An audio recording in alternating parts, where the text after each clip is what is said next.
Sir एक तो जो मेरी इंफॉर्मेशन है उसके मुताबिक लगभग 3,000 अरब रुपए का टैक्स पाकिस्तान के अंदर चोरी होता है। सर मतलब स्पेसिफिकली आज टैक्स और टैक्स चोरी पे रहेंगे सेगमेंट में। जरा आप बताइए कि अब आपके नॉलेज और आपके सोर्सेज के हिसाब से कितना टैक्स पाकिस्तान में चोरी होता है और वो क्यों होता है और कैसे रोका जा सकता है? देखिए, ये तो खैर लफ्ज चोरी जो है वो तो एक है।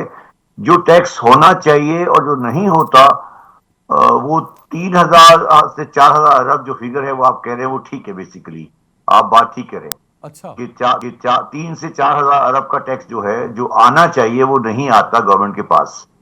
और उसकी वजह यह है कि जो हमारी मईशत है वो दस्तावेजी नहीं है। तो हमारे पास ना हम दस्तावेजी है और ना हम उसे करना चाहते हैं, तो उसकी वजह से वो टैक्स हम रिसीव नहीं कर सकते। तो बात आपकी जो 3,000 अरब है वो बात ठीक है। तीन से बिल्कुल ठीक। बल्कि थोड़ा ज्यादा है, अब 4,000 अरब के करीब है जी। अच्छा सर, अब मुझे जरा सादा लफ्जों में बताइएगा सर। थोड़ी देर के लिए 4,000 अरब को मैं मानता हूं कि 3,500 4,000 अरब रुपए है। मेरे सामने जो डॉक्यूमेंट पड़ा है वो मुझे बताता है कि पाकिस्तान के माली साल 22-23 का जो बजट है उसका खसारा 4,598 अरब है। तो मैं अगर जो टैक्स नहीं आ रहा, अगर मैं इसको इकट्ठा कर लूं तो खसारा तो कहीं ना कहीं कम हो सकता है सर। जी, अगर हम ये कर लेंगे, अगर 4,000 अरब का जो अमाउंट है ये अगर कलेक्ट कर लेते हैं, तो पाकिस्तान का खसारा खत्म हो जाएगा। ये बात बिल्कुल दुरुस्त है, आप ठीक करें बिल्कुल। Then why not तो we यही work बात है on ना it sir? कि Why not we work on it sir? इसलिए नहीं करते कि हमारी जो रियासत है, जो हमारी रियासत पाकिस्तान है, उसके पास ताकत नहीं है कि वो टैक्स कलेक्ट कर सके। वो दुकानदारों से और ये जो सारे होलसेलर हैं, आड़ती हैं, इन लोगों से डरती है। इस गवर्नमेंट के पास ताकत नहीं है वो टैक्स कलेक्ट कर सके। करप्शन का इशू नहीं है।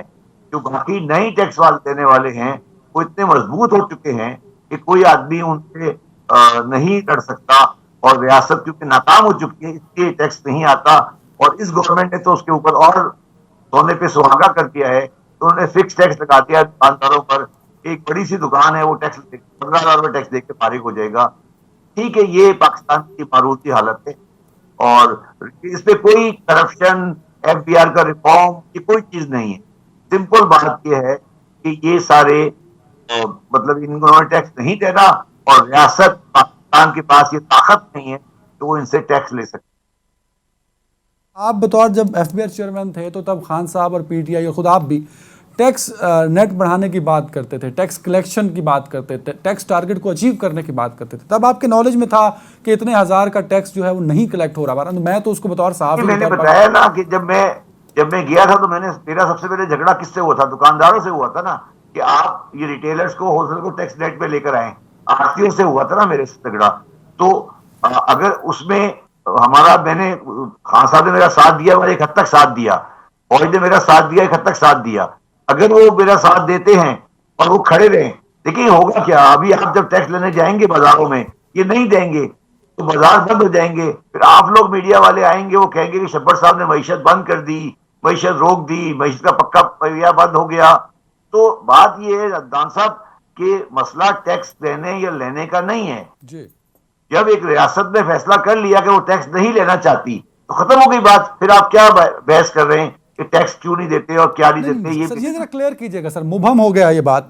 तो रियासत से क्या मुराद है कि रियासत खुद जानबूझ के इन बड़े लोगों से टैक्स नहीं लेना चाहती? और वो कौन ऐसे बड़े लोग हैं जो रियासत से ज्यादा ताकतवर हो गए हैं? सुन ले मेरी बात, ये बड़े लोग नहीं है। आप मुझे बताएं कि जो पूरा लिबर्टी मार्केट है या पूरा कराची का जो अल्फिसर स्ट्रीट है, ये कितना टैक्स देती है? मैं आपको तकरीबन यकीन से कह सकता हूं कि मेरा जाती टैक्स से ज्यादा होगा। तो ये नहीं देते ना।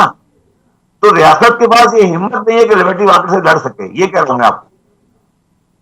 और समझ इसे आई बात? आप नहीं आई? सर पहुंच गया हूं मैं, बस सर ये बताइए कि इज इट पॉसिबल कि इस पे काम हो सके, इसको हम टैक्स नेट में ला सकें सर? Is it possible? कोई काम नहीं हो सकता। इस पर कोई काम नहीं हो सकता। ये काम उस वक्त होगा जब पाकिस्तान की रियासत या तो नाकाम हो जाएगी या पाकिस्तान के अवाम आके जो नहीं देने वाले हैं उनको उनके खिलाफ खिलाफ एक्शन लेंगे। क्योंकि ये जो रियासत की कमजोरी है ना जी, जी। आप लोग शायद मेरी अभी भी बात नहीं समझ रहे कि रियासत की कमजोरी किसे कहते हैं। देखिए, रियासत की कमजोरी ये होती है कि आप कोई भी किसी भी आदमी को रजिस्टर नहीं कर पा रहे ना। कोई भी दुकानों का रजिस्टर्ड नहीं है ना। आपको पता है कि लिबर्टी में कितनी दुकानें हैं? आप मुझे बताइए, नहीं सर, आपको पता है? नहीं आपको सर, पता है कि अभी नारकोटिक ऐसी वो मैं खुद जाके गिन लूँ तो गिन लूँ, ऐसा डाटा अवेलेबल नहीं है सर। आज के जमाने में जब गूगल लगा हुआ है, जब इतनी टेक्नोलॉजी है, आप मुझे बताइए आजमगढ़ मार्केट में कितनी दुकानें हैं? आप मुझे बताएं सूतर मंडी में कितनी दुकानें हैं? ये कौन कौन करेगा? आप लोग इतनी बड़ी बड़ी बातें करते हैं टैक्स की और ये और वो और वो। मुझे बताया ना सूतर मंडी फैसलाबाद में कितनी दुकानें हैं? कौन इसका ओनर है? कौन चला रहा है? पता है आपको? तो ये बेकार की बातें नहीं, बेकार की बातें हैं सब। रियासत पाकिस्तान टैक्स के मामलात में जो तजारती तबका है, जो इम्पोर्टर है, इस मामलात में नाकाम हो चुकी है। ये एक नाकाम रियासत है। आप इसके बारे में गुफ्तगू कर रहे हैं ना, फायदा क्या बात करने का? बिल्कुल ठीक सर, बिल्कुल ठीक। अच्छा सर, मैं आगे बढ़ूंगा। अगला बजट का जो टैक्स का सर टारगेट है वो 7,004 अरब रुपए है, क्या अचीवेबल है सर? देखो यार, ये अदनान एक काम करो, एक किसी बच्चे को बुलाओ और उसे कैलकुलेटर दे दो, कैलकुलेटर, जी। और उसे बोलो लास्ट ईयर का बजट लेके हर आइटम को 15% इंक्रीज कर दे। लास्ट ईयर का बजट उठाओ जी और सर। हर आइटम 15% इंक्रीज कर दो, तो ये इस साल का बजट बन जाएगा। 6,000 का आपने कलेक्शन करना है इस साल, ठीक है? सर 6,000 का 15% का बना 900, इसका बजट है 7,000। खत्म हो गई बात ना? समझ आ गई बात? मतलब अगले समझ आई? साल सर पहुंच गया हूं सर। मतलब ये सब सब सब जो है वो बताया जाता है एक ड्रामेबाजी के तौर पे कि हम बजट तैयार कर रहे हैं, पॉलिसी बना रहे हैं एज पर ग्राउंड रियलिटीज। अच्छा सर, मुझे अभी बुलाओ किसी बच्चे को, एक फिगर दो लास्ट ईयर की, और उसे को यार हर फिगर को मल्टीप्लाई कर दो, 15% ऐड कर दो उसके अंदर। अगर ये बजट नहीं बन जाए तो मैं ये काम छोड़ दूंगा। हर फिगर को ऐड करो, जो फिगर चाहे ले लो, कोई सी फिगर उठा लो, कोई सी फिगर उठाओ, जो लास्ट की फिगर है उसे 15% ऐड करो। ये बजट है। बिल्कुल ठीक है, बिल्कुल ठीक हो गया। अच्छा सर ये बताइए, क्योंकि टाइम कम है जरा थोड़ा सा सियासी भी हो जाएगा, आपने ये कह दिया कि पाकिस्तान जो है बैंक करप्ट हो चुका है, पर उसके बाद उस पर जरा को क्लियर आपका आपकी आपने हमें किया नहीं पॉइंट को क्लियर। अब तो एक आम शहरी भी जो है वो कहते हैं, आपको पता है वो जो FBI के चेयरमैन थे शब्बर जैदी, उन्होंने कहा कि पाकिस्तान बैंक करप्ट हो गया। आपने लोगों के दिलों में डर डाल दिया सर ये बात करके। तो आप मुझे बताएं एक बात, वो जो मैंने तकरीर की थी वो थी 16 दिसंबर 2021 को, ठीक है? सर वो मैंने किया था 16 दिसंबर 2021 को, ठीक है ना? याद है आपको? जी सर बिल्कुल सही, इसी तरह ही है। ठीक है। 6 महीने हो गए, तकरीबन हो गए उसको साढ़े 6 छह महीने सर, से 6 महीने से ऊपर हो गए। 6 महीने। पाकिस्तान में कौन सा आदमी है जो कहता है पाकिस्तान दिवालिया नहीं है? सब कह रहे हैं ना। कल मिफ्ता साहब ने तकरीर की ना कि हम श्रीलंका से बचाने की कोशिश कर रहे हैं। क्या मतलब है इसका? क्या मतलब है इसका? कि वी आर बैंकरप्ट, दिवालिया हो मैंने चुका है। 16 दिसंबर को कहा था कि पाकिस्तान दिवालिया हो गया है, ठीक है? मिफ्ता साहब ने कल तकरीर पे कहा कि हमारी पहली प्रायोरिटी ये है कि पाकिस्तान को श्रीलंका नहीं बनने दे। यही कहा है ना जी? यही कहा, सही कह रहे हैं। यही कहा है ना? तो इसका मतलब है इनको बात देर में समझ आती है, मुझे पहले समझ आ गई थी। तो किसने किया इस मुल्क को दिवालिया? किसने किया? किसकी पॉलिसीज ने किया? किसके इकदामात ने किया सर? इस मुल्क को दिवालिया 1970 के बाद से आज तक जो हुक्मरान रहे हैं, 1970 से लेकर आज तक जो रहे हैं, बल्कि इसको और थोड़ा शॉर्ट कर लें, 1990 से लेकर 2022 तक जो हुक्मरान रहे हैं, ये सब पाकिस्तान को दिवालिया करने के जिम्मेदार हैं। और इन सब के खिलाफ पाकिस्तान को दिवालिया करने की FIR होनी चाहिए, सारे हुक्मरानों के खिलाफ। सारे। नहीं, ये बेचारे, देखो मेरी बात सुनो सर। एक, ये कमजोर, ये इनका कसूर ये है कि जब आपसे कोई चीज नहीं होती ना, देखिए मैं गया था 6 महीने, मुझसे नहीं हुआ, ठीक है ना? तो मैं हट के वापस आ गया कि मेरे बस का काम नहीं है।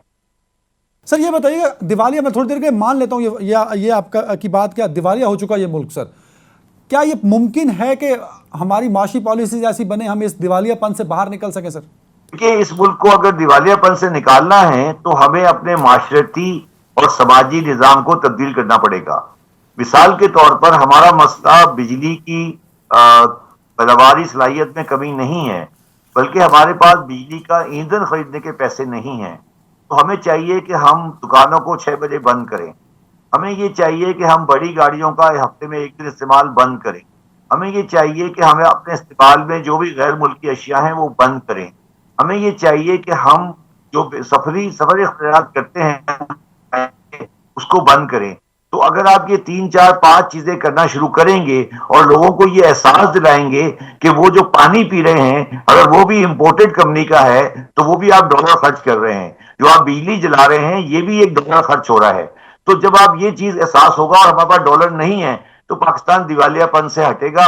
अगर आपने ये समाजी और माशरती एहसास पैदा नहीं किया तो फाइनेंशियल साइड पे तो हमारे पास कोई जगह नहीं है। जो गवर्नमेंट से ना हो सके, जो शब्बर जरी साहब फरमा रहे हैं, वो सिर्फ एक एग्जेक्टिव ऑर्डर हो सकता है, प्राइम मिनिस्टर कह सकता है, कैबिनेट कह सकती है, और उस पर इम्प्लीमेंट भी हो सकता है, और उससे ना मुल्क की इकॉनमी पे कोई असर पड़ेगा, ना मुल्क के सोशल सिस्टम पे कोई इम्पैक्ट पड़ेगा। हाँ, हमारी इकॉनमी संभल जाएगी और डॉलर जो है उसकी रुपए कदर में इजाफा होगा और डॉलर आपके पास महफूज हो सकेगा।